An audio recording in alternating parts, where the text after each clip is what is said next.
Apa yang menarik tentang kisah Nabi Nuh alaihissalam dan banjir besar ini ialah Nabi Nuh alaihissalam tidak tahu, sebenarnya tidak mahir dalam membuat kapal. Ya, tidak mahir dalam membuat kapal. Justru siapakah yang buat kapal kepada beliau, yang menolong beliau membuat kapal. Jadi bila Ustazah baca dalam Bahrul Muhit, di situ ada disebut beberapa tafsir Bahrul Muhit menyebut bahawasanya yang ketika Nabi Nuh membuat kapal di atas bukit itu, dikenali sebagai Bukit Ararat, ya, Bukit Ararat itu, tetapi Quran menyebut Bukit Judi. Ustazah berpandangan bahawasanya Bukit Ararat yang disebut oleh Bible itu adalah pergunungan. Seolah-olah pergunungan Ararat, ya, seperti bandaran Titiwangsa, pergunungan. Tetapi dalam setiap pegunungan itu dia ada bukit. Jadi Quran menyebut Bukit Judi. Bukit Judi. Tetapi dalam Gilgamesh, dalam Epic Gilgamesh, dalam tablet yang ke-11, dia menyebut Bukit Nasir. Bukit Nasir. Kenapa ada perbezaan nama? Kita akan bincang kemudian, ya. Semasa buat kapal itu, Nabi Nuh ditolong oleh puteranya yang bertiga, Sam, Ham dan Yafit. Mengikut tafsir Bahrul Muhit, mereka ada menyebut bahawasanya kayu yang digunakan oleh Nabi Nuh untuk membuat kapal itu diambil daripada Jabal Lubnan. Diambil daripada Jabal Lubnan. Kayu itu ada nama, khashab tu. Ada nama dia. Kemudian dalam Quran ada sebut bahawasanya Allah Ta'ala menyuruh malaikat menolong Nabi Nuh membuat kapal. Dan selain daripada ditolong oleh anaknya yang bertiga itu, malaikat juga ada tolong beliau buat kapal. Ya. Jadi kapal ini, kalau ikutkan kaedah saintifik, dia telah dijumpai oleh saintis Turki dan China pada tahun 2010. Apabila mereka pergi ke pergunungan Ararat dan mereka buat kajian carbon dating yang terdapat pada kayu itu berusia 4,800. Seperti yang sebelum minggu lepas saya sebut, kita andaikan 5,000 lah. 5,000 tahun. 5,000 BC. 5,000 sebelum Nabi Isa. Before Christ. Okey. Sebab Epic Gilgamesh itu ditulis pada tahun 4,000 BC. Kalau dia dari sudut before Christ, sebelum Masihi, dia punya kedudukan nombor dia menurun. Menurun. Kalau AD dia menaik. Tasa'ud dan tanazul. Dalam bahasa Arab dipanggil tanazul. Tanazul. Untuk sebelum Masihi dia tanazul.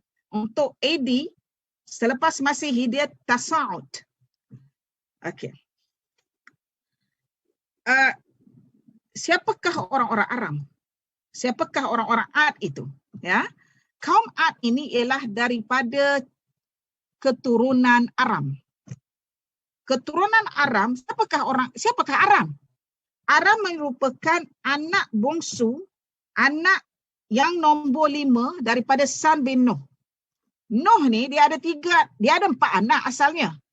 4 anak, tetapi anak yang tak naik kapal tu nama Yam. Yam ni dengan mak dia tak naik kapal. Jadi Yam ini tidak disebut oleh pendeta. Pendeta-pendeta Taurat tidak menyebut nama Yam sebab dia dianggap kafir. Ya. Jadi kalau kita jumpa dalam genealogi Ansab Bashar yang ditulis oleh ahli-ahli Taurat, dia hanya buat 3 orang ni je. Namanya Sam, Ham dan Yafit. Sebagaimana yang hadis Hasan, hadis Hasan rawahu Tirmizi, Sam Abul Arab, Ham Abul Habshi, Yafit Abul Rum. Ya. Jadi kalau dilihat daripada sini, Sam itu ada 5 anak. Sam itu ada 5 anak. Dan anak yang ke-5 ni ialah nama Aram. Aram. Ustazah ada sebut minggu lepas bahawasanya Aram itu kedudukannya ialah orang-orang Aram itu tempatnya sekarang ialah Damsyik. Damsyik. Asalnya Aram, kemudian ditukar kepada Darmashqi, kemudian ditukar kepada Dimash, kemudian ditukar kepada Damsyik.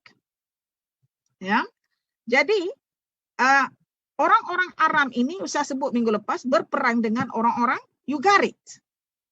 Maka ada setengah-setengah scholar ataupun historian berpendapat bahawasanya orang-orang Ugarit yang kalah berperang dengan Aram ini adalah orang-orang Finiqi yang berhijrah ke Palestin dan berasimilasi, ya, bercampur dengan orang-orang Palestin di sana, yang mana penduduk asal Palestin adalah orang-orang Kan'an.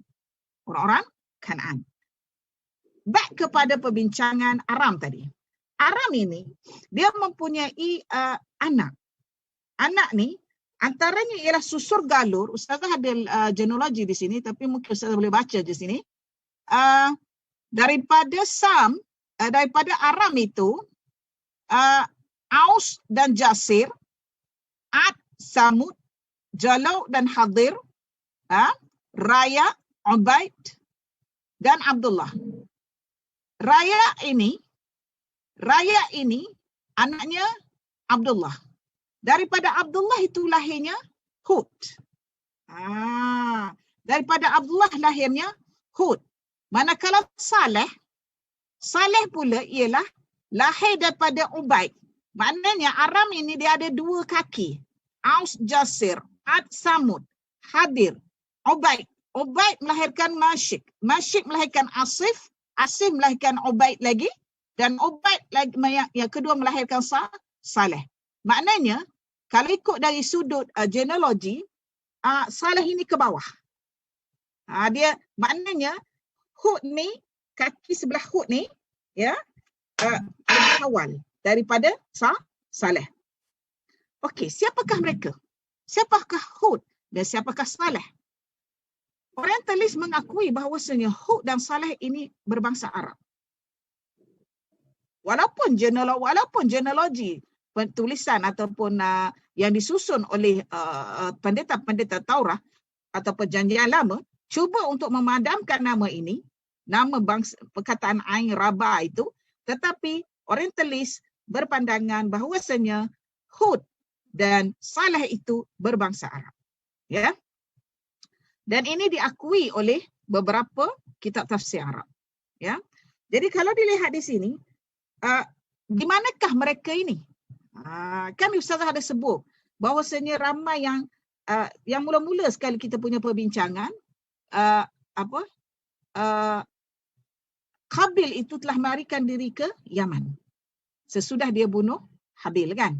Dia telah melarikan diri ke Yaman dan dia berkawan dengan Iblis. Dan dialah Iblis menyuruh dia sembah api. Dan dialah orang mula-mula sembah api di atas muka bumi ini. Dia lari ke Yaman. Jadi maksudnya di sini, sudah ada penempatan baru di Yaman. Jadi bila sampai ke Hud ini, kan bila mereka ini berhijrah, Ustaz sebut sebab climate change. Climate change rapidly, terlalu cepat. Dengan perubahan cuaca yang panas dan mereka ingin mencari tempat untuk hidup, untuk cari makan, nak tangkap ikan, nak tanam pokok, nak tanam tanaman sebagai petani. Jadi mereka turun ke bawah, ke selatan, sebab Yaman ini dia tepi pantai dan dia subur. Ya, kenapa dia subur? Jadi sekarang ini bila mereka duduk di Yaman, semua itu berlaku di Yaman. Kalau dalam buku ni Ustazah sebut iaitu mereka menetap di bandar terdiri pada kaum Ab yang pertama, Adan al-Ula. Mereka ini dikenali sebagai Adan al-Ula. Ataupun disebut dalam kitab Jawad Ali sebut dalam kitab dia Al-Mufassal fi Tarikh al-Arab qabla al-Islam, dia sebut apa? Dia kata al-Arab ini ada tiga jenis. Al-Arab al-Ba'idah, Al-Arab al-Ba'idah, al-Ula. Al-Arab al-Ba'idah, the first lost Arab. Al-Arab al-Ba'idah, Al-Arab al-Aribah, Al-Arab al-musta'rabah. Dipanggil al-musta'rabah. Kalau enta kata al-musta'ribah, dia macam aribah tadi. Ya, dia macam aribah tadi. Jadi kalau kat sini kita tengok wa annahu ahlaka 'adan al-ula wa thamuda fama abqa. Wa qauma nuhin min qablu innahum kanu hum azlama wa atgha. Allah Taala gunakan isim tafdhil di sini. Azlama, atgha. Yang paling zalim, yang paling jahat. Qaum nuhin min qabl. Kaum Nuh yang sebelum tu. Yang sebelum banjir besar. Ya. Wa thamuda fama abqa. Kalau di sini, kalau enta baca dalam kitab tafsir Ma'ani lil Alusi al-Baghdadi, tafsir al-Ma'ani lil Alusi al-Baghdadi, dia ada menyebut bahawasanya wa annahu ahlaka 'adan al-ula. Yang dihancurkan oleh Allah Taala itu adalah Ad al-ula. Maknanya Ad Sani, Salis dan seterusnya ada. Ad al-ula sahaja. Wa Thamuda. Yang dihancurkan ialah annahu ahlaka 'adan al-ula wa Thamuda, dan Samud. Yang Ustaz sebut jalur tadi. Daripada anak Abdullah namanya Hud. Anak Ubaid tadi namanya Saleh. Ya. Jadi fama abqa. Ad al-ula dengan Samuda tadi, fama abqa. Tak ada yang kekal. Tetapi maksud Ad al-ula itu apa? Ad al-ula itu maksudnya ialah Ad yang peringkat pertama. Siapakah Ad peringkat pertama? Ad peringkat pertama ni yang Ustazah tulis dalam buku ni, yang mengikut salasilah Nabi Nuh alaihissalam, sebab dia lahir daripada Aram. Siapakah Aram ini? Orang-orang Aram ini mereka itu mahir dalam memahat gunung-gunung. Mereka mahir dalam memahat gunung-gunung. Dan dalam surah Al-Fajr, Irama zatil imad, allati lam yukhlaq mithluha fil bilad. Ya? Okey, Lutfi. Ya. Boleh tunjuk gambar? Gambar mana? Gambar yang gambar gunung tu. Gambar Petra. Sekejap saya cek. Gambar-gambar ini ialah hasil sumbangan Tuan Haji Jasmi Syahir. Ya. Jadi kalau kita lihat di sini, bahawasanya kaum Ad ini berasal daripada bangsa Aram. Irama zatil imad, yang memahat gunung, dan mereka ini yang ada dekat Petra, Nabatin tu, Petra dekat utara Jordan tu, ya. Mereka ini pahat gunung. Ini gambarnya.